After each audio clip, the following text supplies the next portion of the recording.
Welcome back to the Paddle and Fin Podcast Network. We're brought to you by YakGadget for all your fine quality kayak fishing accessories. Go to yakgadget.com. Pelican cases, coolers, and lighting. Go to pelican.com. And the 153 Bait Company for all your hard and soft bait needs. Go to the 153angler.com. So join with me as together we dive into the tips and techniques that will help make us better anglers out on the water. Welcome back to another episode of Bass Fishing for Noobs here on the Paddle and Fin Network. I'm your host, Sean Lavery, and happy to be back with you guys. Hope you're staying warm. I know a majority of the country is definitely feeling the brunt of the winter now. We've kind of fully progressed in the winter time. My poor kayak is hanging from the top of my garage at the moment. I had to get it up out of the way so I could break out my snowblower last weekend. And we have more snow forecast for this weekend. So sadly, it's probably going to be retired just for at least the next week or two until I can get back out on the water. But starting to see ice too on the water. So my paddleable water is evaporating quickly, but we'll see where it goes.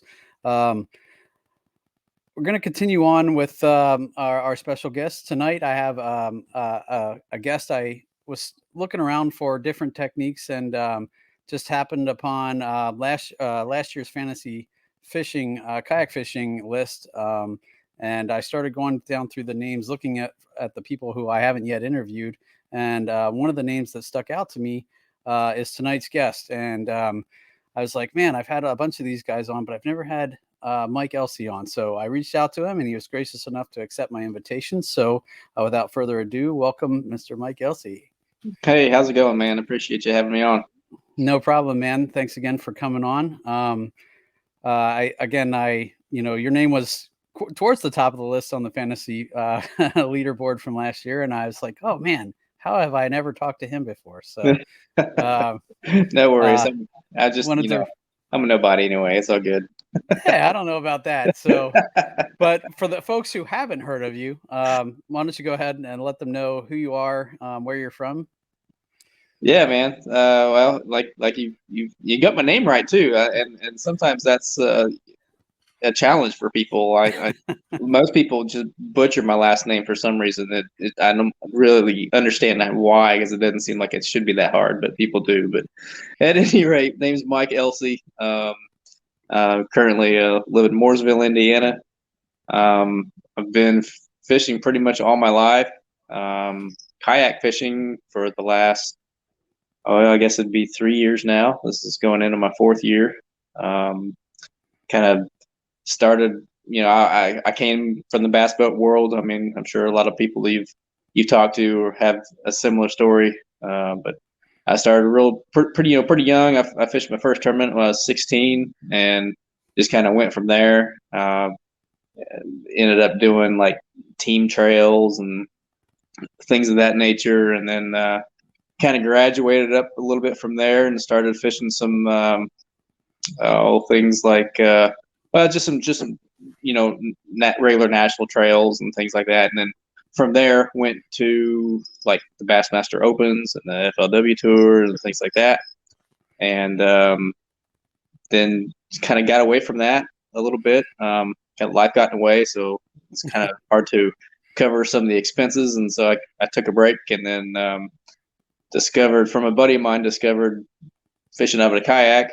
And I kind of laughed at him at first because that was completely foreign to me. But I went out and got just a cheap kayak to begin with, just to go, puddle around with, and had a lot of fun actually doing it. And then from there, basically just I couldn't believe. I started doing some digging, and I couldn't believe how big and popular the kayak tournament fishing was, and is always growing as well. And so I got involved. Started with the KBF, just fishing the the state challenges, and that's kind of like an entry level, just to kind of get my feet wet.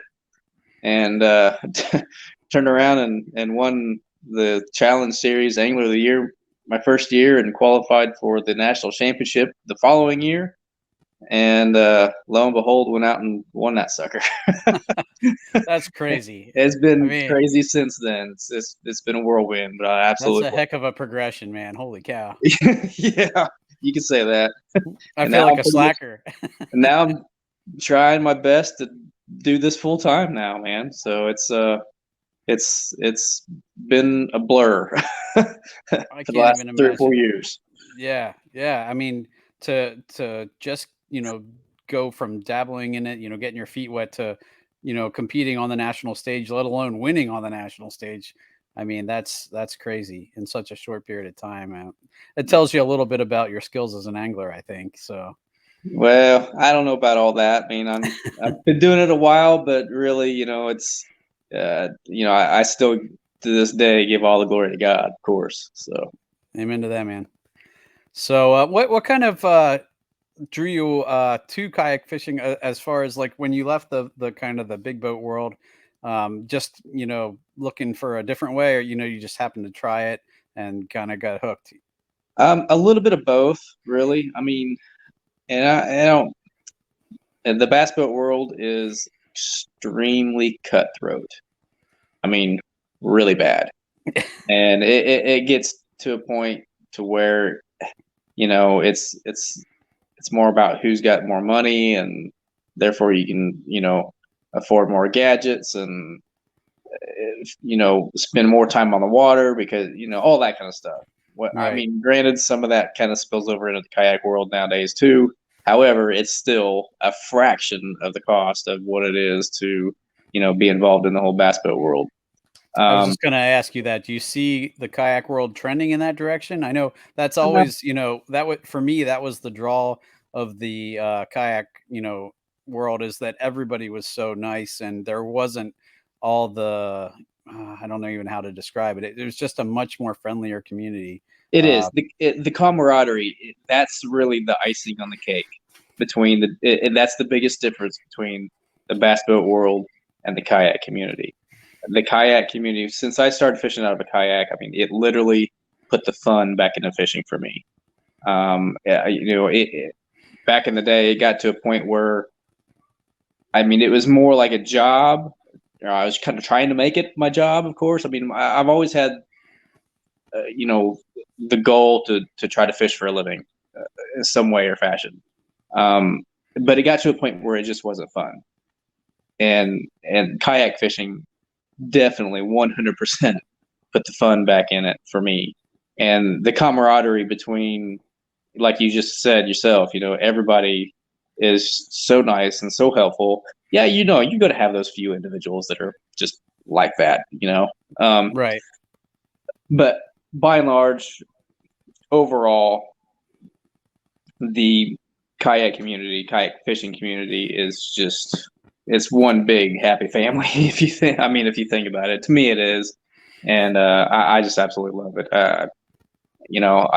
I've never met a stranger on a boat ramp.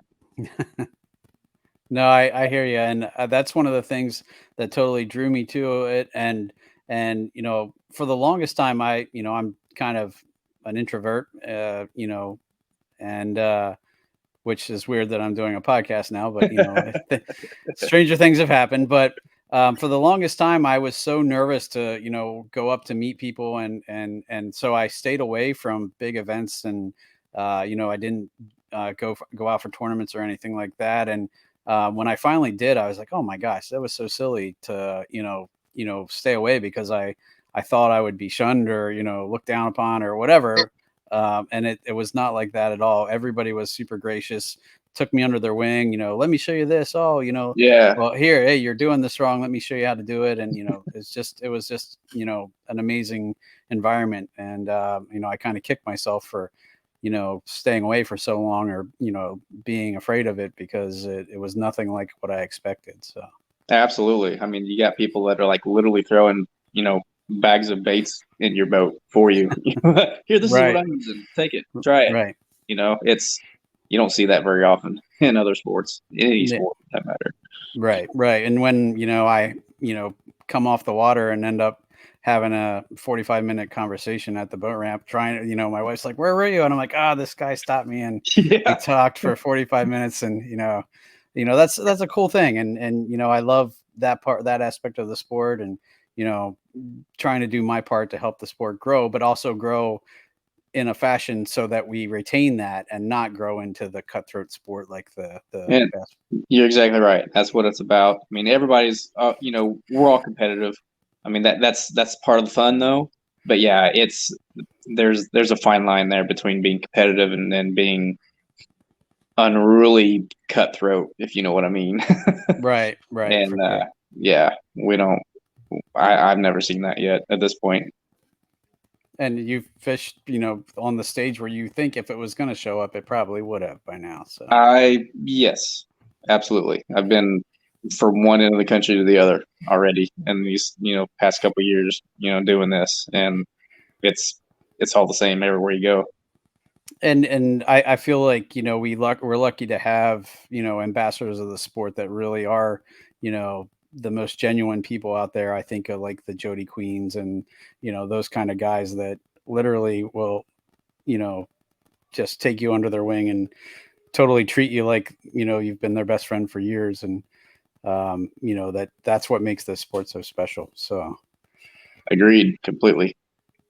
cool, man. Well, this being Bass Fishing for Noobs, I want to kind of pick your brain a little bit and see what we can teach all the other listeners who, they come to this show to kind of learn techniques and stuff like that. So I know we talked a little bit off the air about your favorite techniques. And so when you show up to a body of water, I know you probably have some idea what you want to throw. And what are you basically looking at to decide what you're going to throw there?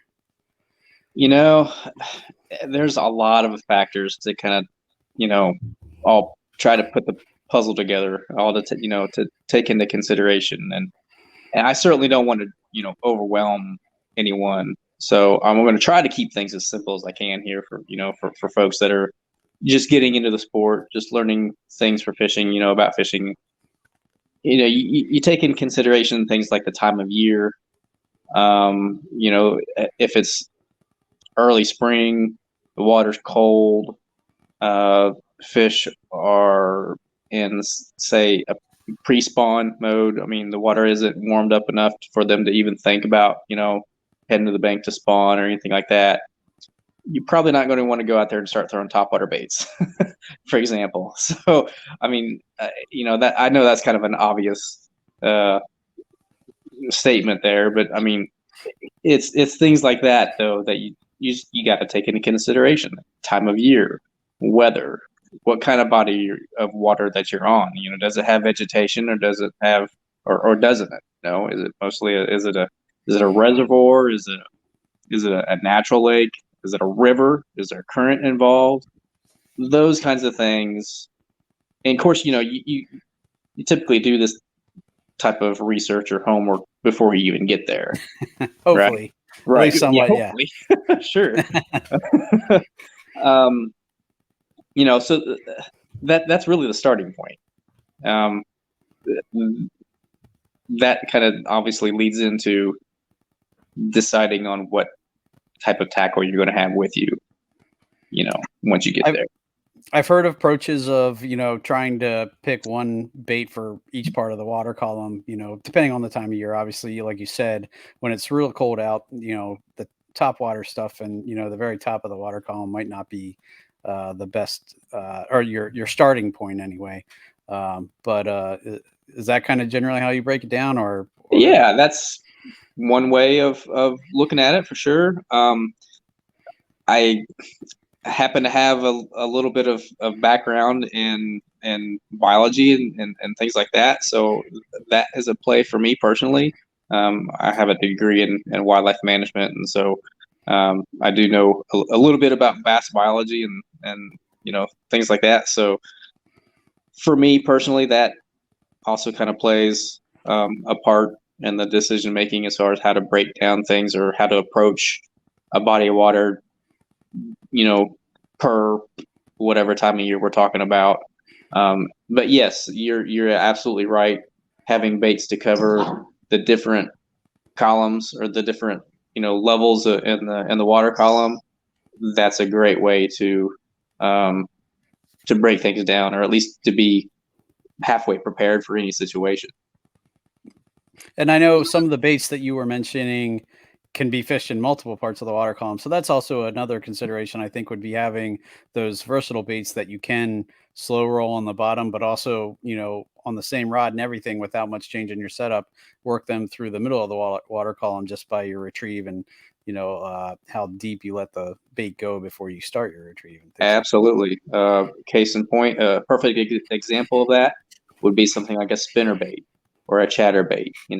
I think pretty much everybody throws chatter baits nowadays, which is smart. I mean, it's a great bait. It catches fish all times of the year. And yeah, you can work that particular bait so many different ways. You can crawl it along the bottom if they're on the bottom. You could raise your rod tip up and reel it a little faster and make it do all kinds of different things. And a lot of times when I'm fishing a chatterbait, for example, especially if I'm throwing it in weeds, hydrilla or whatever around grass beds and things like that, if you were to look at me from the distance, you swear I'd be throwing a jerk bait. I'm snapping my rod like crazy. Okay. Stopping, starting. And it looks like I'm throwing a jerk bait if you looked at my rod tip. So I'm just making that thing dart side to side, stop, pause, jump, you rip it through the grass, you name it. The more times that bait can change directions, the more apt it's going to create a reaction strike. Interesting, and I think would have a huge the rod you're throwing that on would have a huge play into that too, because like the rod that I've had the most success on a chatterbait is more of like a crankbait rod. It's a medium rod, Yep. or with a moderate action, and I would think if you're doing that much darting and jigging and stuff with it, is that the kind of rod you would use for that, or Yeah, do you need something with a little more backbone on it? You want a softer rod, and in fact, sometimes, I mean, believe it or not, I'll even throw it on a glass rod from time to time. I mean, I don't always throw it on a glass rod by any means, but yeah, a medium action rod. I like the 7.1 to 7.3, medium action rod. That's pretty much an all-purpose rod. But yeah, and you could throw. I'll use that rod to throw a buzz bait. I'll use that same rod to throw a square bill. I'll use that same rod to throw a submitter bait or a fluke, things like that. So I mean, it's just a very versatile, all-purpose rod. And I've heard a lot about like using those kind of rods for treble hook baits, but when we're talking chatterbait and spinner bait and buzz bait, we're talking about single hook baits that still effective on those. And what worked for me, I found when I was fishing the chatterbait, especially, was that it really helped keep them pinned, even if I didn't have a great hook set, because the rod would kind of give and take a little bit. And Yeah, you still want that rod to load up and that's what that does. That's what that medium action does. That little, it allows that fish to get that bait in its mouth, and a little softer tip like a medium action rod has. It's not going to, when you do lay into it, you're not going to rip its mouth. Interesting. And are you a straight fluoro guy or braid to fluoro? It depends on the situation, but 9 times out of the 10, I am straight fluoro when it comes to that. If I'm throwing something in super heavy, like rigid type of grass, I might go straight braid.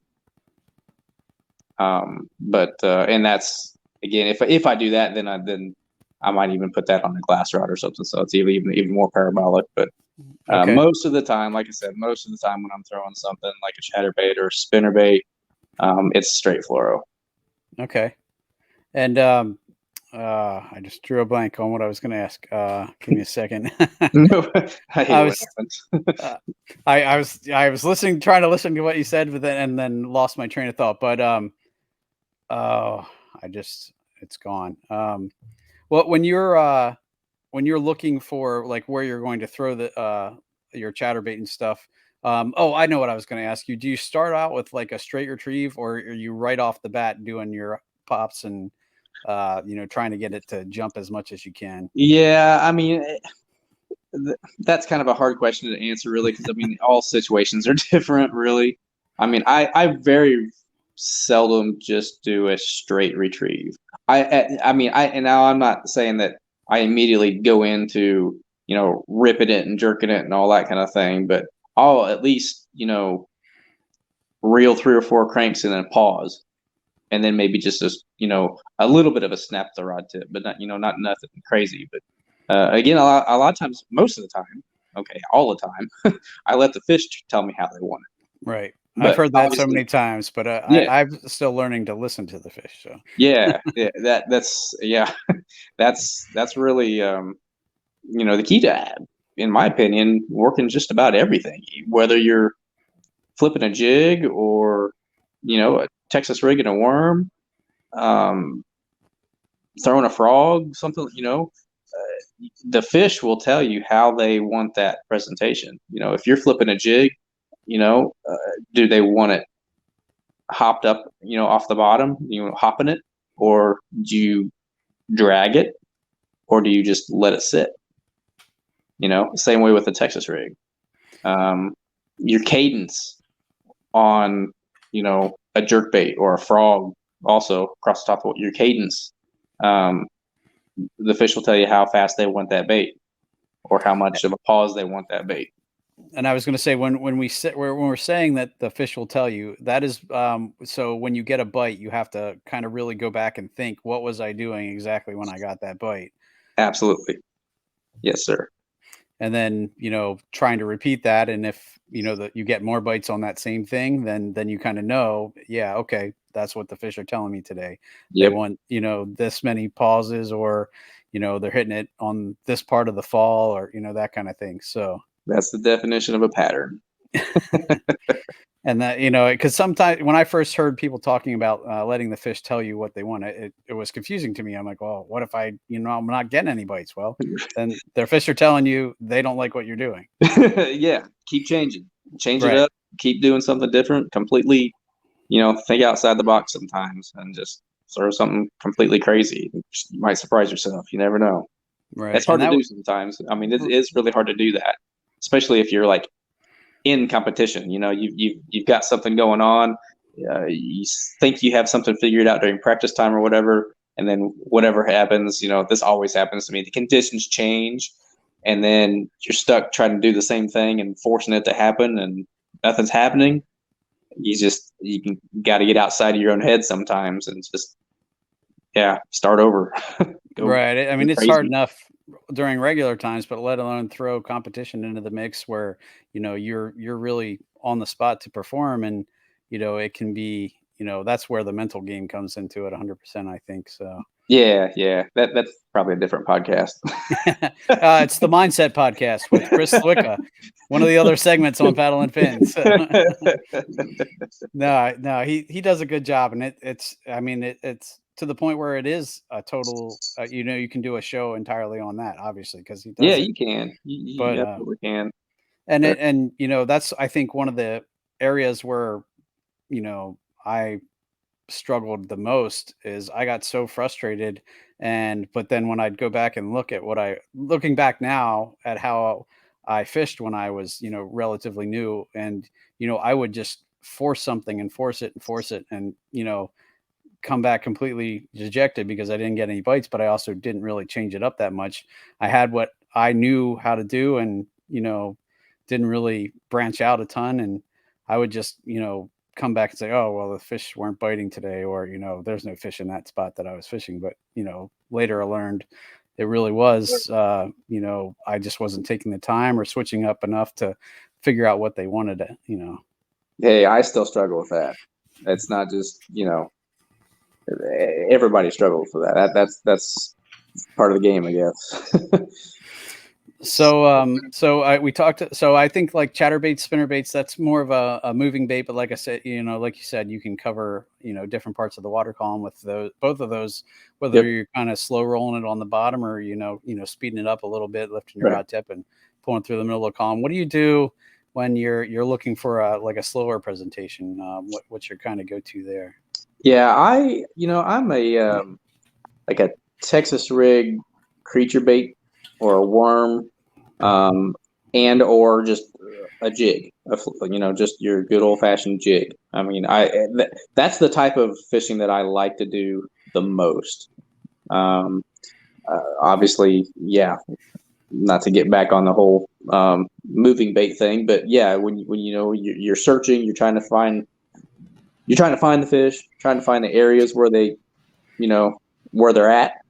Once you get to that point, then you kind of slow down and really pick that area apart, and that's where throwing a Texas rig worm or a creature bait of some sort like a beaver or anything of that nature, or like I said, your jig and pig.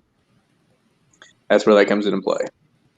I was just actually listening to, I think that Uncle Josh just had their 100th year anniversary, and I was listening to somebody else talk about the jig and pig a ton, and I was like, man, I've never tried that. I gotta give that a try. So The good old fashioned pork rind, man. yeah. I have a few up on my tackle bench, but I just haven't broken them out yet. So yeah. Of course, you put any sort of trailer on the back of a trig, on the back of a jig. But yeah, that's kind of where it all started. That's the whole term, with the jig and pig. That's the old pork pretty rind. old school, yeah. Uncle Josh pork rind, but it is old school. I used to have some old jars of that stuff that the jars, the lids themselves were so rusted I couldn't even get it open. They're probably worth money now, to tell you the truth. They probably are, yeah. So that's crazy. I was thinking, when you talk about coming from the bass boat world to the kayak world, obviously in a kayak, it's a lot easier, and you're almost forced to do it at times, depending how mobile you are, but to really pick apart an area. But in a bass boat world, do they still do that kind of thing where you're just kind of, I guess maybe you power pole down or whatever the bass boat equivalent of a power pole, a talon? Yeah, I mean they do, but I tell you, I'm convinced that it is harder to do that in a boat. Yeah, that's kind of what I was thinking. Because you have that big old hunking outboard on the back of that sucker, and if it's not working for you, you just crank it up and you run to where it is working for you. We don't have that option. When we're in an area and things aren't going well, you just got to put your head down and you got to figure it out. And I believe that fishing out of a kayak actually makes you a better angler. I was going to just say that, as much as it is harder, I think it only makes you better. And, something that maybe the bass boat guys, I think would be a hard transition when you're making that leap from, the bass boat world to the kayak world. So, yeah, someday, maybe just for the sake of curiosity, might go back and fish a tournament or something out of a bass boat after fishing out of a kayak for so long, and just to see, what happens, how my mind works. You know what I mean? Yeah, no, for sure. I think that would be cool. Or, heck, even, if it was allowed, break out your kayak in a bass boat tournament, see how many people you can outpace, in your little plastic boat, put all those glitter boats to shame. Right. I can get where they can't. That's right. That was another question I had. I know some people target more shallow stuff. Some people are like the offshore stuff. Then you have the kind of all around guys that, really don't matter or don't care. They'll do whatever they need to. But, I was curious what I would fall in that last category. Okay. I try to be as versatile as I possibly can. I mean, obviously, if I have my preference, yes, I'd like to stick shallow. But I gotta go where the fish are, Right. And if it's an offshore thing, and I'm certainly not the best offshore guy. I mean, like my strength is definitely up shallow, but I can fish offshore. It's just, it takes, especially out of a kayak, it takes way more time and more effort to find the fish offshore. Granted, it's getting a little easier now with the latest and greatest electronics that are out there. But I, for one, have not had the opportunity yet to upgrade to what I would like to upgrade to. So in that realm of things, I suppose I'm a little handicapped, but that's, I can still, I can find them, but just I'm not great at finding schools of fish. That was going to be one of my questions too, because I just happened to I'm upgrading my fish finder, just not jumping up to the Panoptics World or anything crazy like that yet, but I'm jumping from a 5-inch screen to a 10-inch screen. I feel like that's going to help me see a lot more stuff. And I was just curious, that was going to be one of my questions, was how much you use electronics. Because I know I've seen the guys where they're pretty much looking down the whole time, constantly scanning. But then I've heard other guys that say, no, you miss a ton of fish that way because you're so worried about your electronics versus actually fishing what's in front of you and figuring out that puzzle, Yeah, and that's a great scenario right there that you just, laid out there. I am not a video game guy. So, I'm not constantly looking at my screen the entire time. I am looking at my surroundings. I'm watching, for example, birds. I'm looking for birds or, things like that. If you're up shallow, like I am most of the time anyway, it doesn't really pay off to watch that screen the whole time. I mean, I'll look at it obviously for water temperature and depth, and if I'm in grass or over trees or something like that. But am I actually trying to see fish on my screen? No. Okay. No, I'm not there yet. If I'm if I got to be out, out offshore somewhere, yeah, I'll be looking at it a little more. But I'm looking for structure. I'm looking for cover, Right. bottom contour and changes, things like that. And, if I happen to stumble across a fish while doing so, great. But I'm not actively looking for schools of fish at that point. Okay. I was curious. I'm always curious about that because I've heard about that. I've heard different schools of thought. I've talked to quite a few different people, and I've heard the schools of thought where people pretty much if they have, a torpedo or something, they'll be just kind of cruising around looking for balls of bait.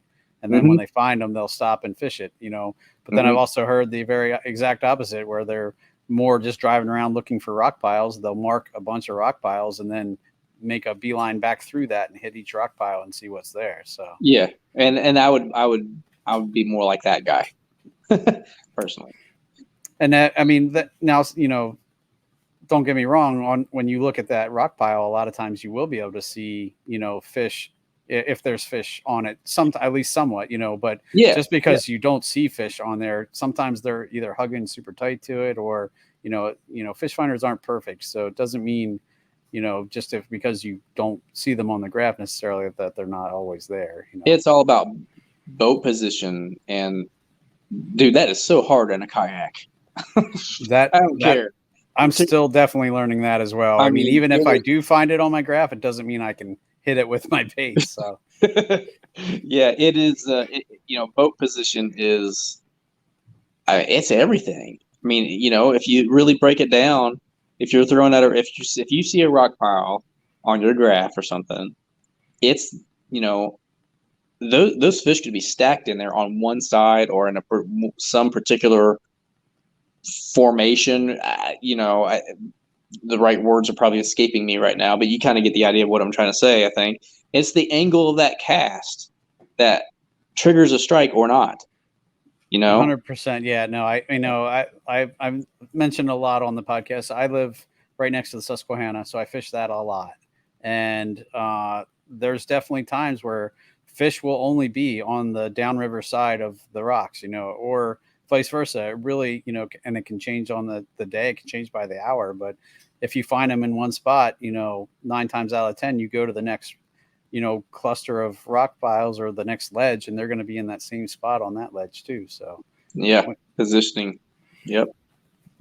And then, like you said, yeah, exactly. It's getting your boat lined up to be able to make a cast and run your bait and present your bait in that spot where they are versus, and that was the other thing, that took me so long to learn was that I thought I was fishing, the fishiest looking spots, but I just wasn't bringing my bait through those spots the right way, or presenting my lure in a way that was natural, or that the way bait would normally be coming through those spots to those fish. So right, and and that's a good point too that you're bringing up, because that's part of learning. For those that are listening that are, again, new at this.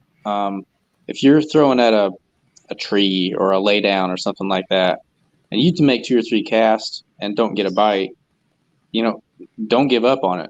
Just change your position a little bit, change your angle, change baits also, of course, but really make that lay down or that tree, make it honest. Because I mean, if it's fishy looking, there's a reason why it's fishy looking. And of course, that's just not saying that you're going to be guaranteed to get a bite if you hit that thing 40 times. But if you make 2 casts and then move on, you're really missing out, because it might have been that 5th cast that triggers that fish to finally come up and eat. So right. Just keep that in mind for next time you're out and fishing laydowns or whatever you're fishing. Make it honest. I think that's a great tip. And conversely with it as well, another thing that I struggled with too, and it's because you're a new angler. If you do catch a fish, you're so excited. Oh my gosh, I caught a fish. And 9 times out of 10, if you'd cast back in that same spot and kind of repeat that, a lot of times there'll be more than one fish in that spot. So, definitely, if you find success, go back to that same spot and try it again and just see what else is there. Right. Or come back. You might even find an even bigger fish that, Yeah. And come back to it again in an hour or two. If it's a very specific target, something like that. And yeah, there might only be one fish at that time.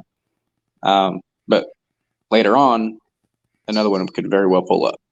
It happens all the time.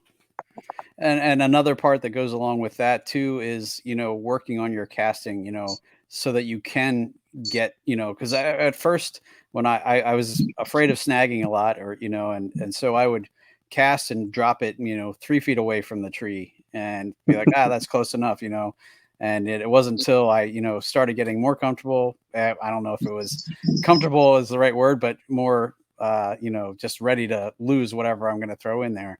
And you get braver, and you start getting much more success when you drop it right on, like let it roll down the log right in front of it, and you realize that's where they're sitting, and the 3 foot away cast isn't going to do it.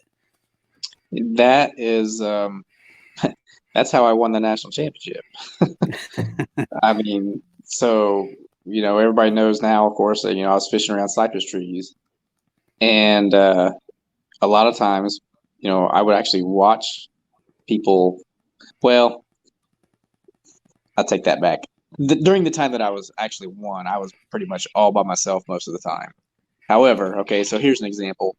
So we went back to the same place this past year for the national championship. Different time of year, same place though. So day 1 starts off, and I'm wanting to fish a couple particular trees. Again, they were kind of isolated. And so I was on one, and I don't know, call it 40, 50, 60 yards away was another big tree that I had planned to fish. But another gentleman started on that tree. And I'm like, okay, great. So I'm fishing my tree, and of course I'm watching him, see what happens over there. I don't get any bites. He fishes all the way around this single tree. He doesn't get any bites. So he leaves and moves on. I just work my way over there nonchalantly, just because that's just part of my route. And I get over there, and I get hung up on that tree. And next thing I know, my line starts going sideways. And my first fish of the day was a 22 3/4. Oh, that guy missed because he did not get hung up on that tree. So yeah, that's just an example of exactly what you were talking about there. Don't be afraid to get hung up. That's a perfect example. Yeah. Because that's what those fish are, they get tight to some of that stuff. Whether it don't have to be a tree for that good matter. It can be anything that we're talking about. It could be a seawall.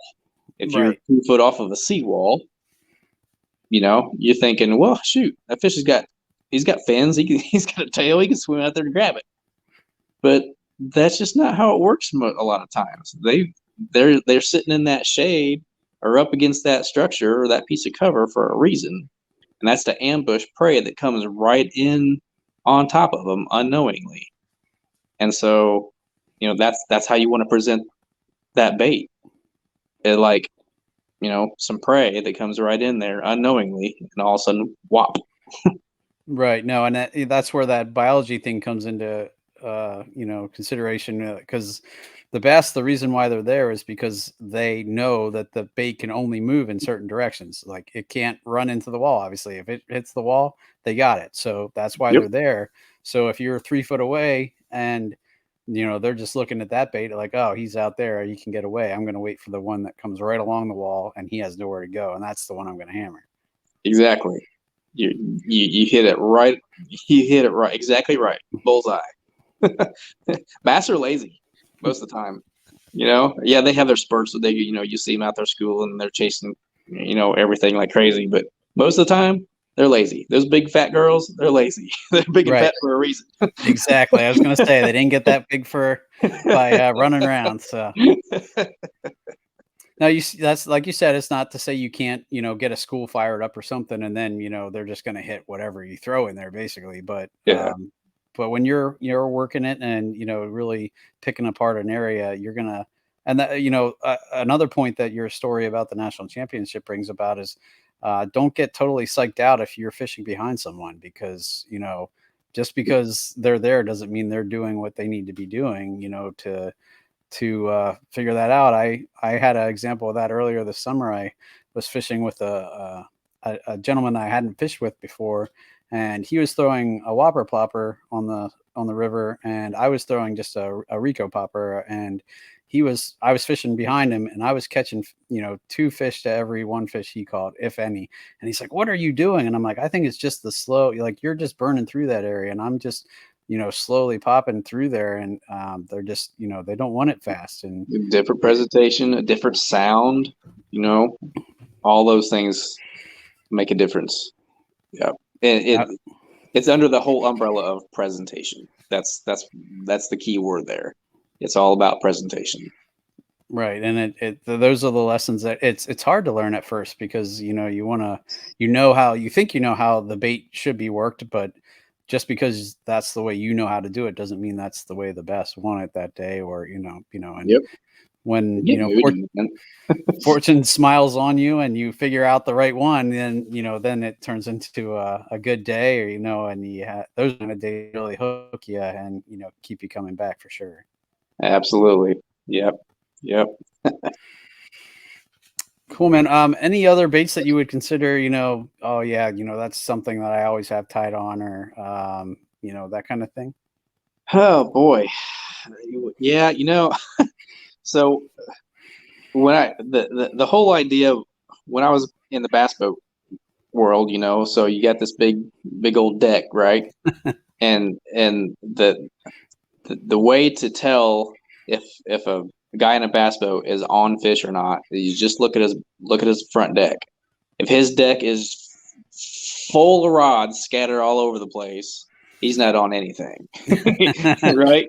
But if he's only got 1 or 2 rods on that deck, he's zeroed in. He's got the deal.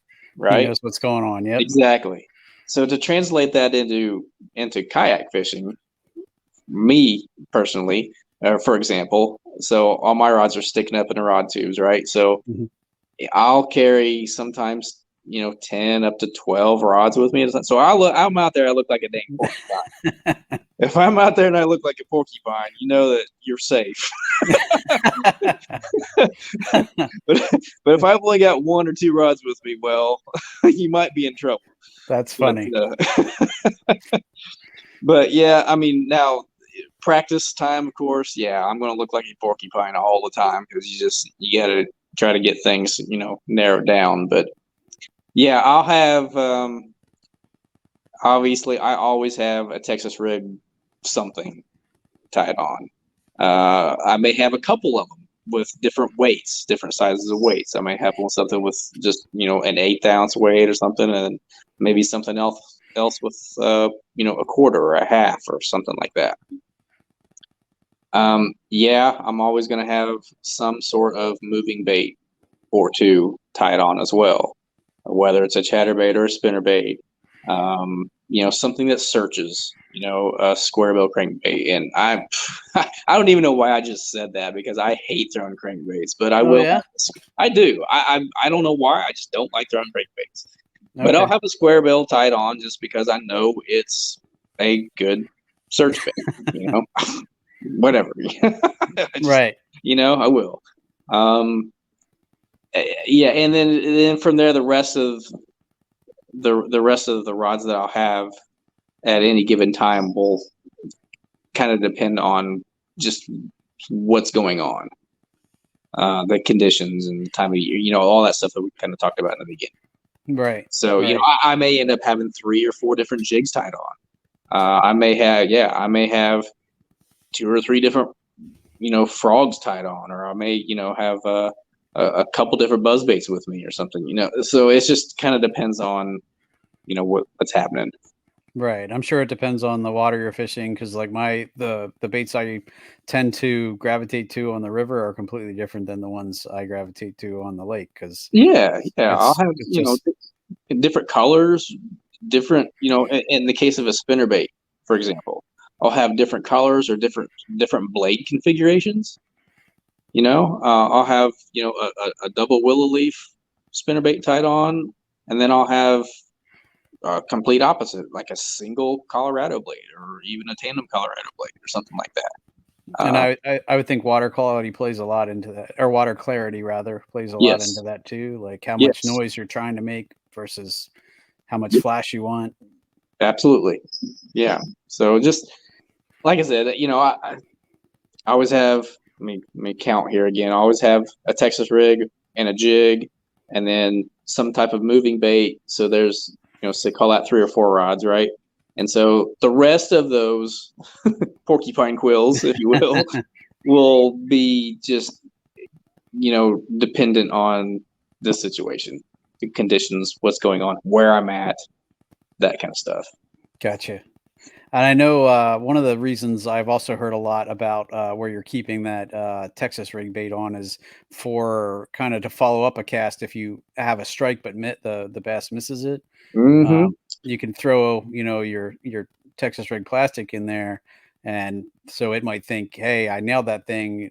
I think I wounded it. I'm going to go back and see if I can find it, and that's when your slower presentation will get nailed too. Right. Yeah. Sometimes, if it's a reaction type thing, sometimes the fish will just flat out miss your bait. They'll short strike it, or they'll just slap at it like they're trying to kill it. And so, follow that sucker right back in there with a Cinco or something like that, and most of the time you'll catch that fish. Cool. Yeah, no, great. Another good example of that too is if you're throwing a frog or something over the top of the slop. Right, we're in the middle of summertime or late fall, early fall, I should say, and a bass comes up and blows up at your frog and you miss it. I mean, every now and then you could throw right back in there with that frog and he'll get it the second time, but most of the time they don't even come back. They don't even mess with it. But if you follow that up with, your flipping rod, right? You flip back in there with a Cinco or any whatever soft plastic, insert soft plastic here on whatever kind of weight you're talking about. That depends on how thick the vegetation that is that you're throwing, and that's where you're going to actually catch that fish. Awesome. Yeah, no, I think that's a great example too of, why you carry those other baits. Obviously if you can, stay dialed in and just keep crushing them on one bait, by all means, keep doing it. But so many times, world, that's how it is. right. And that's when you're really dangerous, right? When you only need that one rod and you're getting your limit and, culling like crazy, that kind of thing. But and that never happens to me. Yeah. I don't know. When you Obviously you figured out the national championship, so that had to be a pretty good day, right? Or a pretty good weekend. Man, yeah, nothing could ever take the place of that week. That whole week was just phenomenal. And this past trip down there too, this last fall, it was so close. It almost happened again. I mean, it was amazing. But Is that just like your favorite place to go now, or it's way up there. Let me tell you, there's a special place in my heart for that place I'm for sure. sure. Yeah, I can't wait to go back there again next spring. Yeah, or this spring actually, March, April, first Yeah, it's April, I think. coming. It's coming. Yeah, yep. Awesome. But first is Florida, man. I'm so stoked about this. I'm leaving Wednesday to head down to Kissimmee. I was just gonna say Kissimmee's the first Mhm. stop, right? So Yep. And then I'm in the 10 this year as well. So I got the 2 Trail Series events and Pro Series event, and the 10 Invitational. That's all kind of all wrapped up there in those first 2 days, and then we get a day off, and then the 10 starts after that. I'm excited. Can't wait to get down there. I'm telling you, I'm gonna be living vicariously through you guys while I'm sitting here in PA shivering my butt off. I get it. It's here in Indiana, where you don't have the snow there or anything like that you do yet. But I guess we're supposed to get some stuff here this weekend. But I just hope it holds off for another few days. At least let Yeah. me get out of here. Get out of town. Yep. Yep. I hear you. I hear you. Awesome, man. Well, we'll finish up with one of my favorite questions. Best piece of advice, fishing or otherwise, that you've gotten. What do you think? Man, the best piece of advice I could give anybody, whether it's fishing related or not, Right. Either way. is well, either way, it still plays out for both situations. Is man, just give everything to God. That's it. That's pretty good. That No. that's it. He's in control regardless. So let him have it. Amen, man. That's some pretty powerful advice. So, all right. I appreciate you coming on again. I wanted to give you a chance to shout out any sponsors that you have and anybody else that you want to shout out. I'm sure, there's definitely some companies that help you do what you do. Oh man, I could not do what I do without the team of supporters that I've got. Native Watercraft, Yak Attack, Fitzgerald Fishing, Fishing Online, Shred Fin Apparel. Just picked them up this year. Super excited about them. In fact, I'm wearing one of their shirts right now, actually, if you can see that. But yeah, they have great apparel, really cool logo too, and definitely want to go check them out. Biz Baits, they supply me with all kinds of stuff. They make everything too, from jigs to spinner baits to soft plastics. They've partnered up with True South, they're a company out of North Carolina, and they've got a really good lineup of all kinds of stuff. So definitely want to give a shout out to them. Titan Tungsten, Dakota Lithium. They power everything I've got, from my cameras to my Graph Lowrance electronics, my power pole. Definitely got to give a shout out to power pole as well. Bowman Family Holdings. They're a company here locally that have supported me for a really long time, and definitely couldn't do half the stuff without them as well. So it's just a really humbling and just fantastic experience to have. The sport that I do, and like I said, I definitely couldn't do this without them. So thank each and every one of you for being on this train and being on this ride, and love y'all. And again, just can't thank you all enough. Truly living the dream, right? Well, we're working at it anyway. Well, and you mentioned right off the top that you were working on some social media posts. Where can folks find you online? Oh yeah, so Mike Elsea Fishing, and then also I also have a page just under my name as well. But I'm trying to do most of the stuff through the Mike Elsea Fishing page, and then just my name, Mike Elsea, on Instagram. That's all I got at this point in time. I'm hoping to get a YouTube channel going at some point. I've been saying that now for the last couple of years, but it's just hard to find the time to edit all and the content. I've got all kinds of footage and stuff, but it's yeah, that's a work in progress. So I was going to say that the knowledge is there. It's just getting it on film and edited and everything, right? that's and I'm not a tech savvy kind of guy, so yeah, that's a work in progress. So hopefully that's a coming soon kind of thing. Awesome. All right, man. Well, thanks again so much for coming on and helping me, learn how it is how the pros do it. I know what I do and what makes me successful, but to hear it from you guys and to kind of what's the word, reassure myself that I'm doing it the right way, definitely makes me feel better. And I'm sure the listeners, the guys just getting started, it's going to help cut their learning curve down. So it's time on the water. Also, I mean that you just got to get out there, have fun. You say there's one piece of advice. I can't just do one piece of advice. Yes, number one, obviously give everything to God. But number two, have fun. And number three, have fun by getting out there on the water. Right. Remember why you started doing this in the first place, right? Absolutely. That's right. If it's not fun, I'm done. That's just the way it is. Right. Absolutely. All right, man. Well, thanks, Sean. I appreciate you, man. Thank you for having problem. me. Thanks, Mike. And everybody follow along, Mike. Good luck this year. I hope, you continue on and, good luck. So appreciate you. Thank you. Yep. All right, guys. This has been the Bass Fishing for Noobs segment on the Paddle and Fin podcast, where we bring you the techniques, the tricks, and the tips to help you rip more lips. Thanks, guys, and I'll catch you next time. I always forget to do my closer. I like that, man. That's cool. Okay, I'm going to run my closer now. Thanks, guys. I'll be back on. Thanks for tuning in to another killer episode on Paddle and Fin.